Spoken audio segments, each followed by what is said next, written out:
top of my head. Yeah. But we also had budgeted fundraising. Yeah. Okay.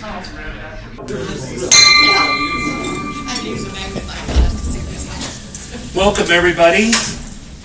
Rotary Club meeting. If you could stand, and Charlie will give us the Pledge of Allegiance. I think we told him, right? Yeah. Okay, good. I pledge allegiance to the flag of the United States of America and to the republic for which it stands, one nation, under God, indivisible, with liberty and justice for all. Thank you.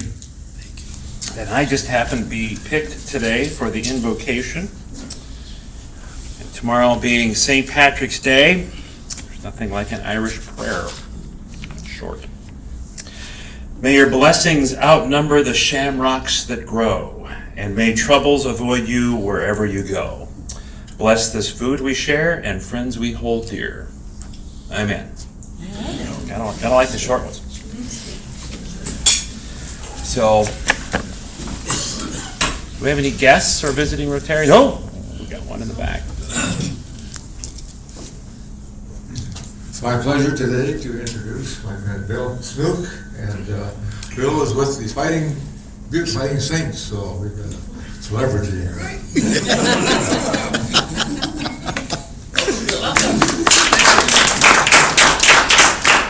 Tell you what, he's been doing a fine job down there. He's been almost all season. Finished, yep, got through the entire season, and that is hard to do. Any other guests?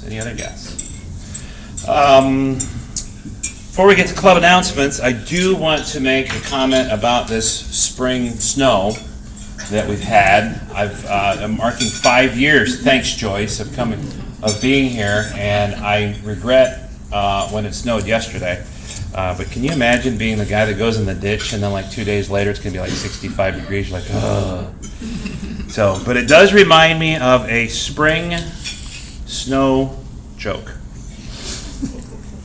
So what do a snowman in Florida, what is a snowstorm in Florida, a hula hoop with a nail in it, and the USS Adams all have in common? They're all naval destroyers.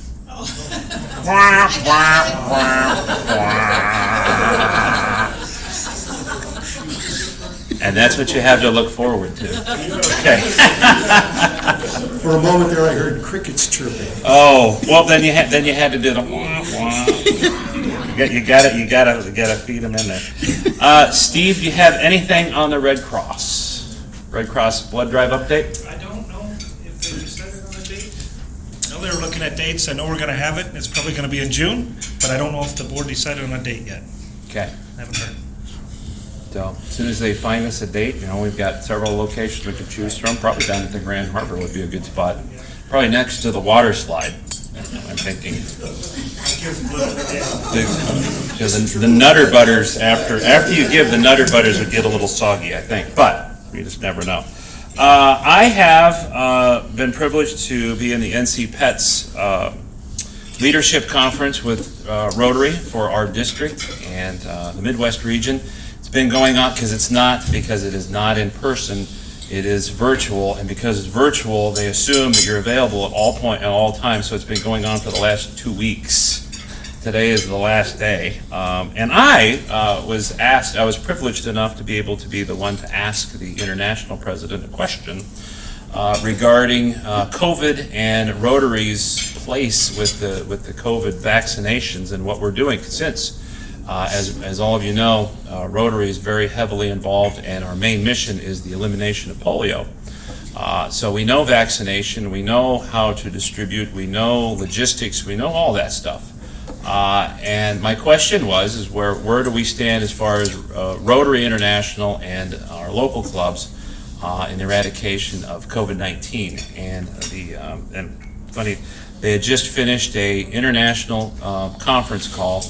And Rotary has made the decision to continue on with the main purpose of Rotary, which is the eradication of polio. But, and so nothing from yes? They can't hear you on the screen. They cannot hear me on the screen. Okay, what are we doing wrong?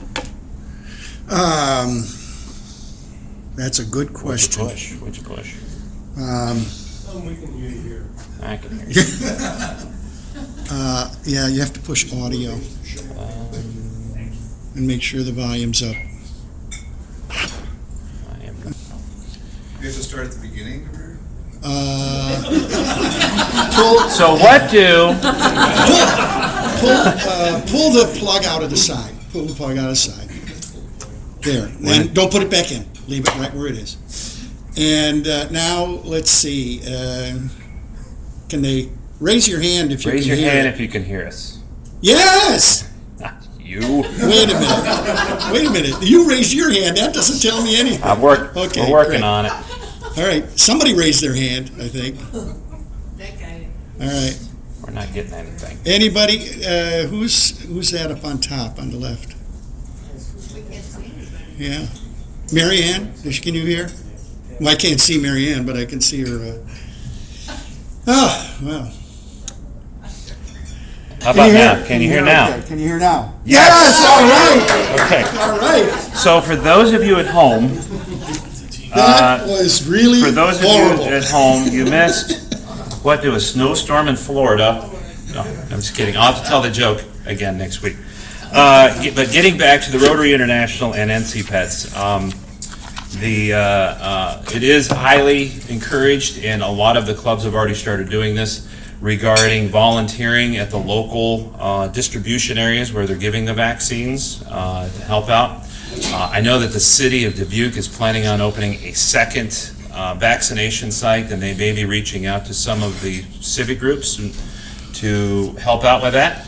One of the nice things about volunteering for one of those, if you haven't gotten your shot or you haven't gotten your second shot, a lot of times they'll offer the shot at the end of the day, so because they usually have some left over. So if anybody, we don't have the official invitation yet, but put that in the back of your head if anybody's interested in helping to volunteer. I don't think we'll actually be putting the shots in the arms, but again, with the Nutter Butters at the end. I think that's all I had on NC Pets. The goals, and the other international goal this year, we have 1.3 million Rotary members worldwide. That's the good news. The bad news is 10 years ago we had 1.3 million Rotarians. So, and it hasn't changed in 10 years. So their goal this year is, again, as it has been in the past, to increase membership and get it above the 1.3 million. So, but the other good news is, because of, even with the pandemic and COVID, it has not gone down. So we've been able to maintain our membership. Officer elections are coming up. Next week we'll be handing out ballots for your suggestions. It could be a blind ballot or hidden ballot. Just write down a name and fold up the piece of paper so the guy next to you doesn't see you've nominated him. And those of you that are in these positions are allowed to re-up, as far as I know, correct? Right, Kim? Right, Kim? How long you been treasurer? Only 3 years. Oh, got plenty of time. Those of you who are really good with numbers, the treasurer position is available, coming up. Rotary Foundation, Chuck's position is up. Angie as a director, Angie Herdig, and Tony is up. But you are, I think, you want to put his name down again, you're more than welcome to. Would have been there. Now, as far as treasurer is concerned, I have, when I would do finance director interviews, I always ask, give them a mathematical question of a list of numbers, and I say, what's the answer? And they go, what do you want the answer to be? And that's my perfect account. So, worked out so far. Happy dollars, anybody? Happy dollars. Happy Not dollars. happy because of the snow, that's for sure. Yeah. I've got 2. Oh, great. Allow me. Henry participated in the really awesome Dubuque Senior High School delegation for state individual speech contest. He has an after-dinner speech that he gave, and he got a 1 rating, which is a great thing. So it's a great program they have over there. It'd be a fun program sometime to have some of those kids come here and do their spiel. So I'm glad about that. My second one, I'm not sure, is this a happy dollar? My furnace went out last night. But someone's coming this afternoon after Rotary. So you better keep the dollar. That's great. Wow. Gary, I have one. Yes, oh, They call you wonderful. about your extended warranty on Here your you car, go, my too? dear. Well, last night, Sunday night at 9:30, Charlie and I arrived back in Dubuque from having spent 3 weeks on the Baja in Mexico. And then Monday morning, we thought we were in a time warp or something when the big snowstorm came in. Good news was, though, that we had two couples from Fairbanks, Alaska, that we've been friends with for 20-something years, and Charlie longer than that. We're also at the same resort, so there's lots of catching up to do. And then our friend from Fairbanks, who was, by the way, the first female president of Rotary in Fairbanks, Alaska. So she's been our friend forever, and she was with us, and that was great news. And at 9:30 last Sunday night, we picked up our kitten, which you all have heard about, Annabelle Lee, and she was in my arms and has hardly been out since that time. So we're glad, I guess we're glad to be back. Thank you, Joyce. So, the first female president of Rotary in Anchorage. Is that right? Or Fairbanks. So, was her name? Althea St. Martin.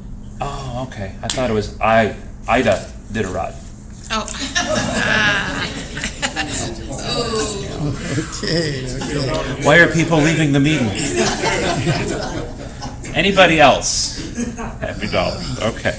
Happy dollars for me to go sit down. Got it. Raffle. Kim, you're up. Raffle. We got a little Irish theme going here. Wow. We have Guinness beer, we have Milk Stout Nitro beer, and we have some chocolate corn pretzels with a green shot glass and chocolate coins. Here? All right, His arm here we was go. itching. Oh, that's. Gary Olsen. Best $2 I've ever spent. Well, what's the nitro? I have no idea. Look at it. I'd say, But marketing's working right now. It'll be like. I got it. Okay, great. Let's let her do one too. Okay. Awesome. That's the reason I did, because it's Ed. I'll hold the Guinness. Yeah. Now you're talking. You know how this club is here. Oh, yeah. And it's smooth and creamy. It is smooth and creamy. It's like I like my beer. Tony. Tony got Oh, the alcohol. Yeah. Can't be taking that back a to lot the of wide. beer, It but won't be as fun, but somebody will enjoy it. Yeah, use the look shot glass at least. For your pot of gold. at this. It's the pot at the end of the rainbow. Not gold, but chocolate. $22. There you go. Yeah, and several gold coins. Steve, would you like to come up and introduce our new member? We have two. I don't think Cliff is here. Cliff is not here. He was our speaker last week. He's not here today, but Cliff, yeah. Kim is. Everybody, By the way, while you're coming do a up, short introduction because everybody recognizes her. while you're coming up, I want to mention, here we go. I want to mention that we have video of the meetings on our Facebook page. And I get them up there about 2-3 days after the meeting. And they're really turning out great. You guys are performing extremely well. I have to say, I mean, it is reality television, but you guys are, there's drama, comedy, it's everything. I'm fully expecting to be on the Academy Award list on these movies. So check it out. And last week's talk was terrific. The hockey, or no, it was soccer. I made a hockey metaphor before, but no, this was soccer, and that was good. And then the week before, if you recall, we had our sheriff here, Sheriff Kennedy, and he did a great job. So it's really worth checking out. You think you've attended the meeting and know what went on? You really don't. There's surprises in every video, so give it seriously, give it a whirl. Yeah. I wanted to make a quick addendum to the announcement.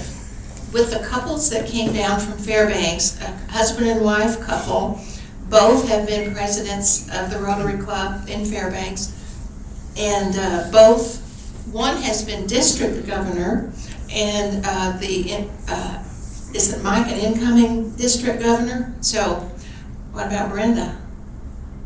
I just wanted to tell you, we're just out with big wheels, right? Yeah.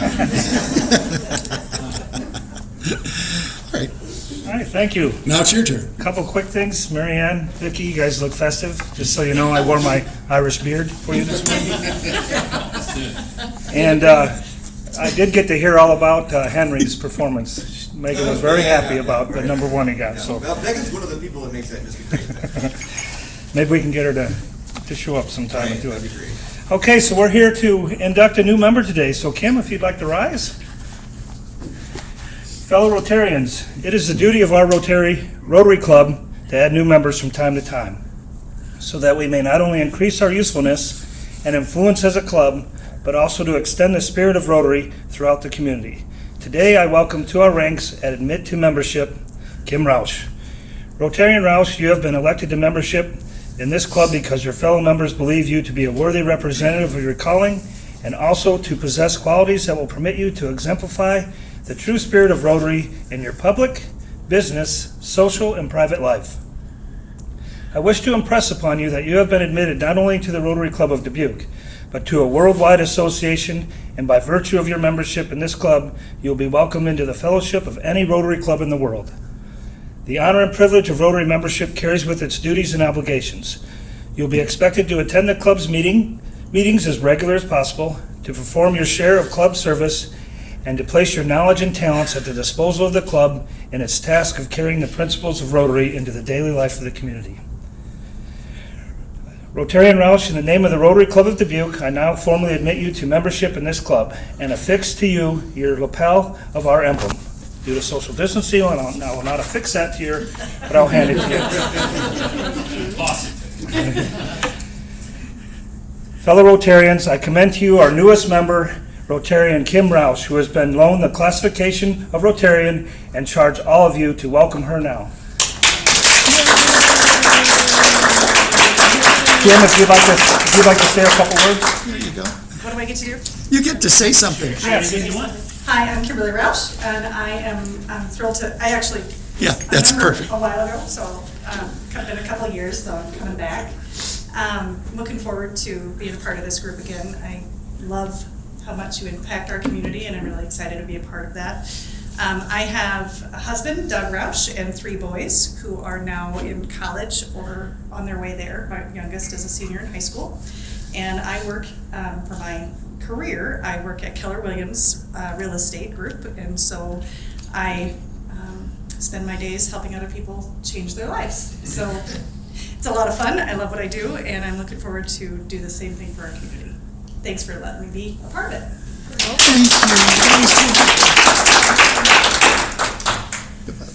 Good afternoon.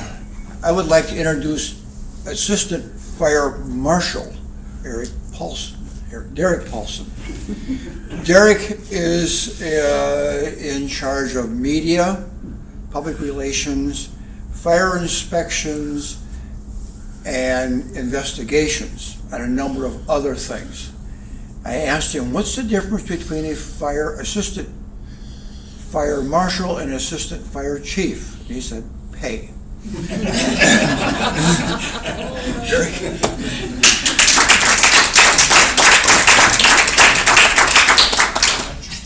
That was great. Watch your step, yeah. There we go. Well, good afternoon. I'm a little nervous because all I kept hearing was the last 2 speakers were awesome, so no pressure today. You can remove your mask if you wish. I have to, can everybody hear me with the mask on? Okay. Representing the city, we have our mask policy, so I'll leave it on if everybody's okay with that. Thanks for letting me come here today to represent the fire department. Just going to talk to you about the fire department and a lot of stuff that we have going on right now. So, if you're not familiar with the fire department, we were started way back in the 1800s. If you want the history, I've got it right here. I can give it to you later. But we currently have 6 stations in the city. For the longest time, we're at 89 sworn personnel, so that's from the chief on down. We were stuck at that number for forever. But obviously the city's growing, our territory's growing. 2 years ago, we were budgeted for another firefighter, so we got that, so we're up to 90. We were supposed to get a couple additional firefighters for the next about 5 or 6 years, and possibly looking at a new station or something. Obviously, COVID hit, but we did just get news that we are going to get our 91st firefighter in next year's budget, so that's great. We need them. We're busy. So last year, so go back. We're going to have 7 hires this year. Here in April, we just offered 7 people, so that's 1 additional firefighter, and then 6 openings that we have right now from retirements and firefighters that are not going to be able to come back due to injury or something like that. So I've been on almost 16 years, and I think there's about 65 to 70 firefighters underneath me. So we've had a lot of change in 15 years. I am the old guy now, so it's. I never think I'd ever be to that position.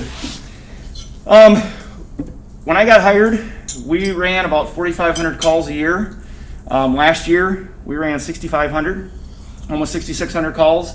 The year before that, in 2019, we ran just a little over 6,200 calls. So last year, we had 300 more calls. COVID had a lot to do with that. We did a lot of COVID calls. A lot of people that were sick with that had the symptoms, so we've stayed hopping as far as that goes. I'm sure this year the trend will be up again, so that's why like I said, we could use those additional firefighters going forth. We have a lot of stuff that is going on with the fire department right now. You always see the cartoons and hear, back in the day, all he did was sit around and sit in a recliner and eat ice cream or wait for the call, and then we went back and did that again. If that was true, I haven't seen it. One of the things that we have been going towards is accreditation. I'm sure the police department, if you've ever had them, they're accredited. So what that is basically we've spent about the last 6 to 7 years getting all of our I's dotted and our T's crossed. If we have a policy, or we say we have a policy, making sure we actually have that in writing. We have scraped the bottom of the barrel with the fire department on everything that we do, from going to medical calls to things that we do in the station and all that. And that all has to get, we have to do appraisals on all that. And what that does is it holds us accountable. Holds the fire department accountable, holds us accountable to all of you, and because we want to be the best, we want to deliver the best that we can for you all the time. So after 6-7 years of grueling, lifting every stone and things like that, we actually sent it off. All the work that we've done, we sent it off. I think it was actually had to be sent in yesterday.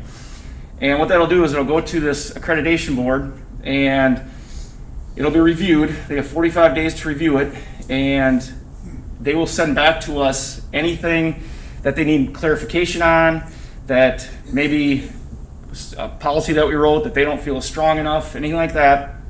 And we'll have to give them more information, do more work, whatever it is that they need.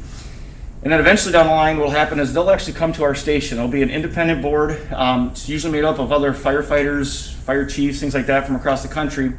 And they'll come to Dubuque, and they'll spend 2, 3 days, 4 days, whatever it is, and they will take firefighters aside. They'll take those of us who wrote appraisals, who worked on it, and they'll ask us questions, and we better be able to produce documents, answer the questions that they want to know, because that's what we're saying we're doing. So if we're saying we're doing it, we better be able to prove that we're doing it. So no pressure at all that that's going to be happening, but we're looking forward to it. Like I said, it holds us accountable, and we think we have a pretty good department, and so this will just kind of be the icing on the top there for it. So along with that, one of the things that we had to do is do what's called it's our community risk assessment. It's called Standard of Cover. So it's a little light reading if you have a couple 10, 12 hours. It's all about the fire department, okay? If you want to know how long it takes us to go from Station 5 right over here to anywhere in their district, what our average time was over, we take the data over 3 years, 4 years, things like that, and that's all compiled in here. We're going to get this made available on our website and our Facebook page. Well, probably not the website or Facebook page, but the website. And like I said, you'll be able to see in each district what our top priorities are as far as if there's a fire, what buildings have the highest incident that we need to protect, dollar-wise, life-wise. It's just a plethora of stuff on the fire department. There was a committee that worked on this for years to put this together, so highly suggest, at some point, just taking a look at it. If you ever have a question, you want to know about where you live and the station that's in your, where you live, pull it up and take a look. You did talk about the COVID shelter a little bit, or COVID and possibly a new site. That is true, and the fire department has been on the ground with boots running since day one. We have worked with the city on getting the COVID shelter that we have since March of last year. The fire department has, when somebody needs to go there because they can't stay at home, because they can't isolate, or they have no other place to go, we're the ones that would take them to the shelter by ambulance.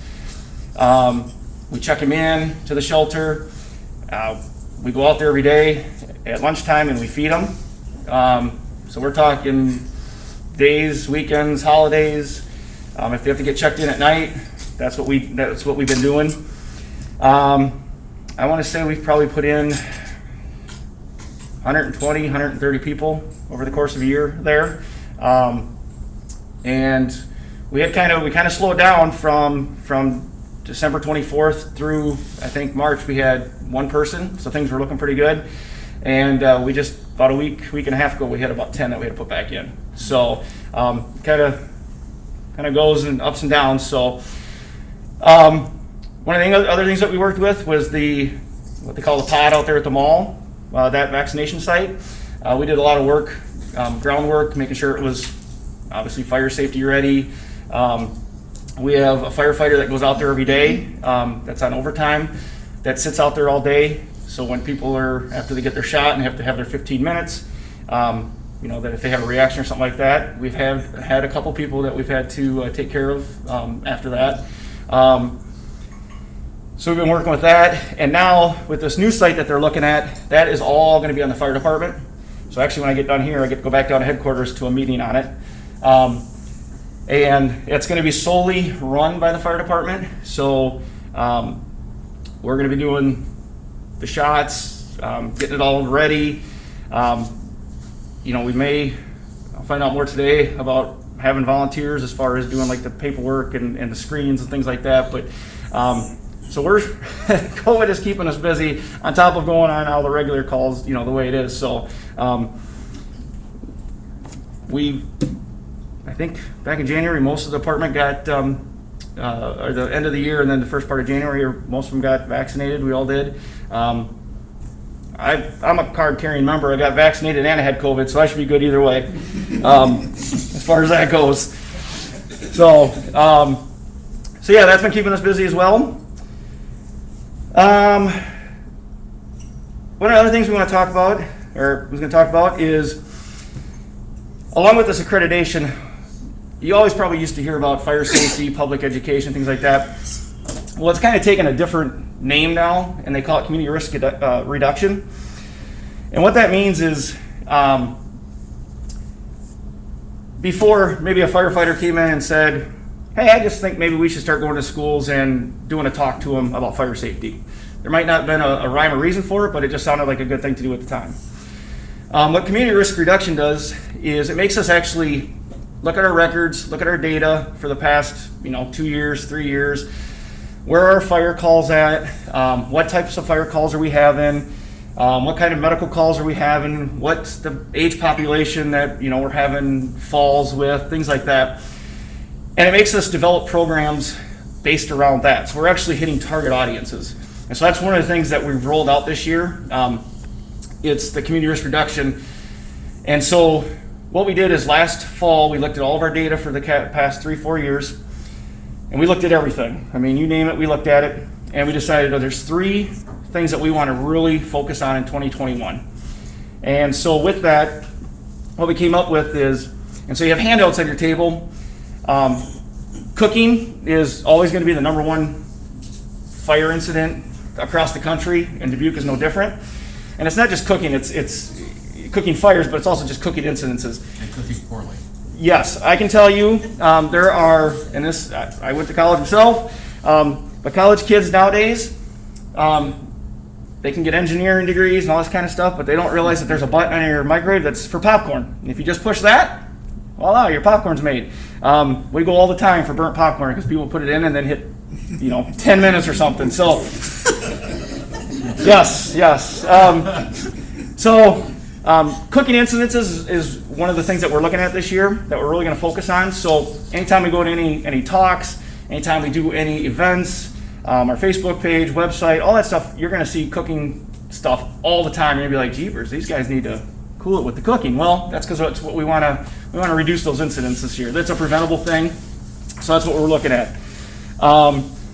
Falls, it doesn't matter. I come to work at 6:45 every morning, and I bet you about 6:45, the radio goes off for somebody that fell at that time every morning.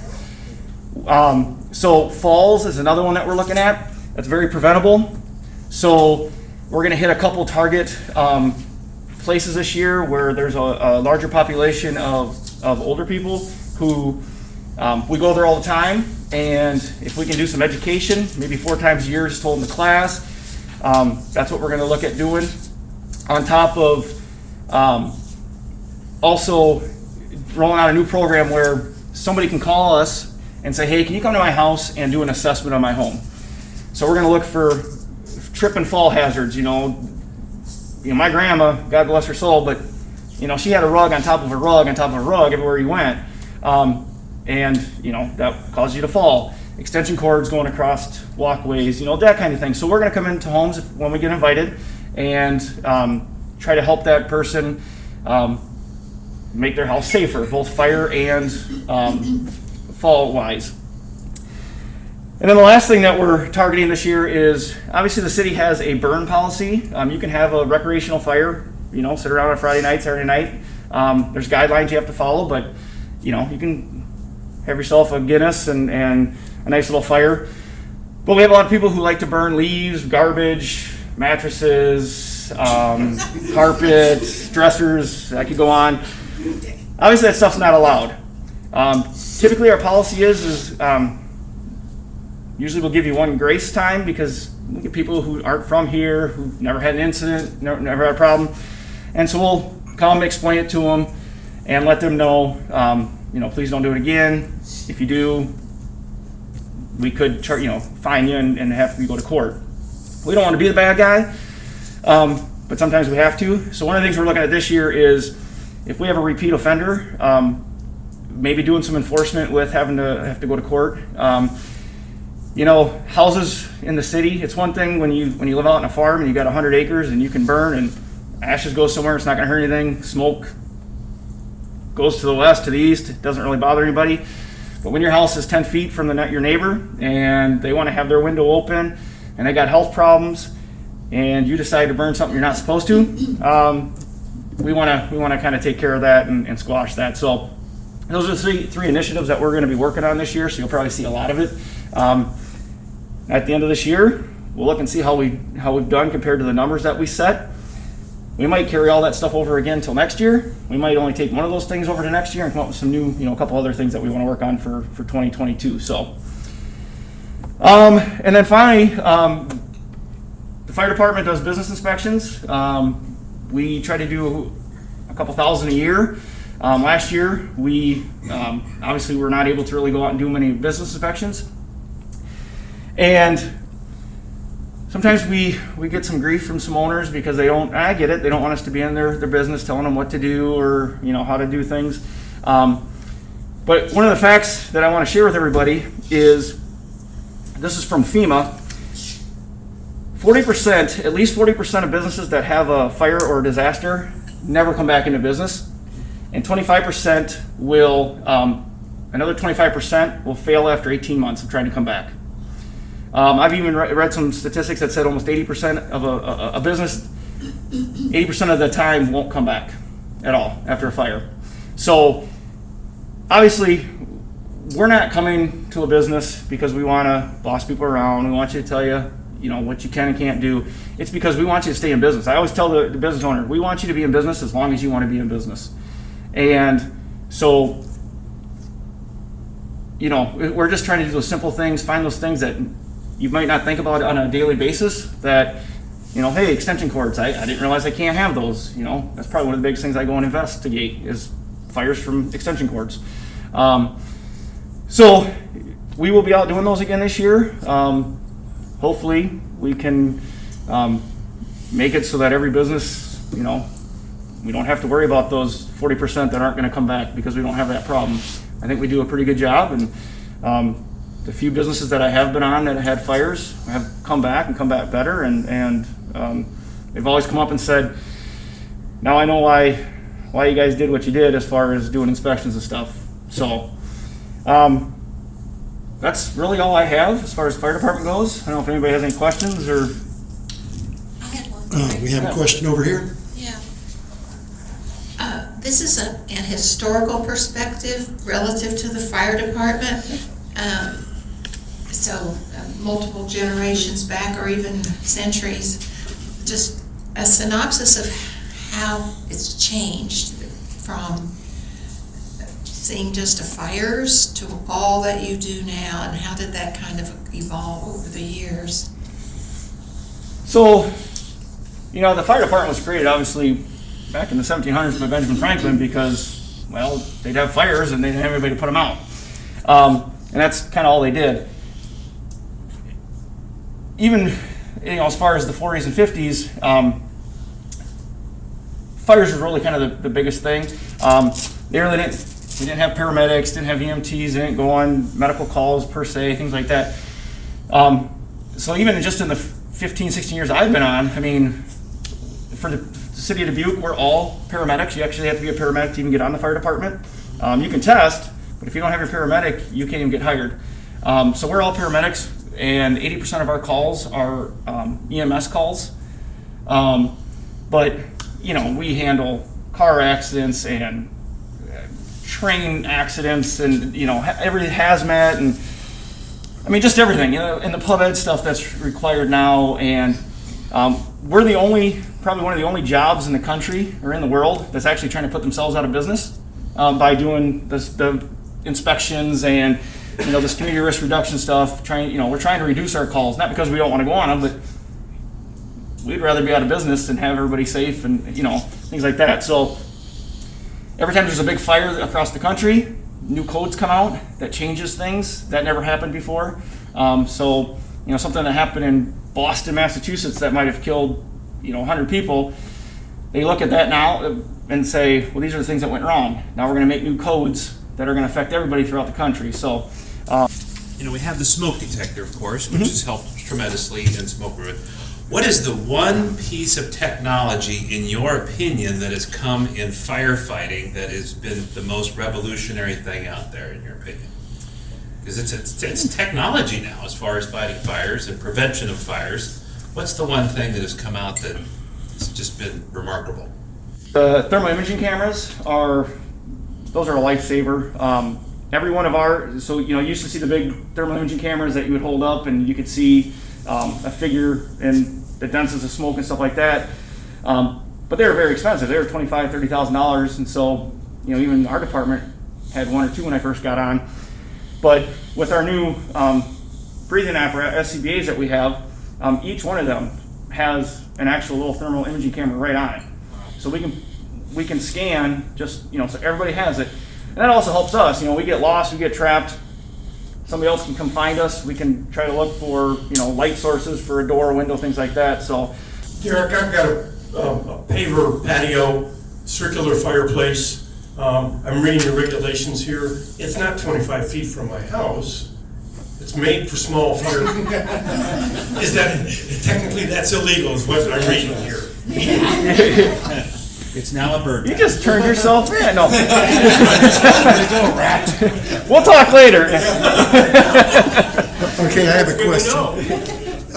You know, there's a lot of entertainment now that features firefighting and first responders, and there's 911 on Fox, 911 Lone Star, which is one of my favorites because Rob Lowe does all the hard stuff, you know, saving lives, getting up in an airplane in a high wire, it's crazy. And then there's Chicago Fire. Which one of these shows kind of gets it right? The only one I've ever seen is a little bit of Chicago Fire. If you ask most of us, we don't watch them because I can tell you, we're not all walking around ripped with our t-shirts off around the station all day. All those love affair things don't happen, so we don't really. I don't watch them because it's probably the same as a doctor that would watch, you know, ER or something like that. They start, well, that isn't true, and they don't actually say that, and so I really couldn't tell you because, like I said, I just don't follow. And it's the same thing if you're a contractor. The last thing you want to do when you come home is work on your house. Yeah. So, firefighter, last thing I do is watch those. Watch the History Channel. Oh, I love watching this old house, you know, yeah.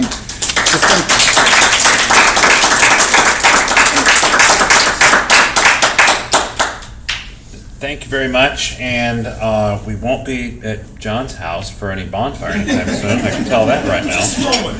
Wow, okay. But yeah, no, that's all very good information, and hopefully the house inspection program will be rolling out. And I wish we had more time to talk about the West Side Fire Station, which is proposed to be built. But that is our meeting for today. Tomorrow, don't forget, is St. Patrick's Day, and why do people wear shamrocks for St. Patrick's Day? Because real rocks are too heavy. You'd be a great teacher. Have a great day. You'd be a great teacher in 6th grade.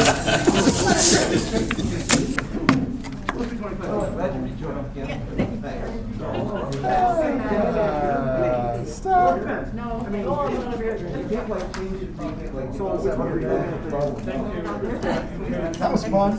Yeah.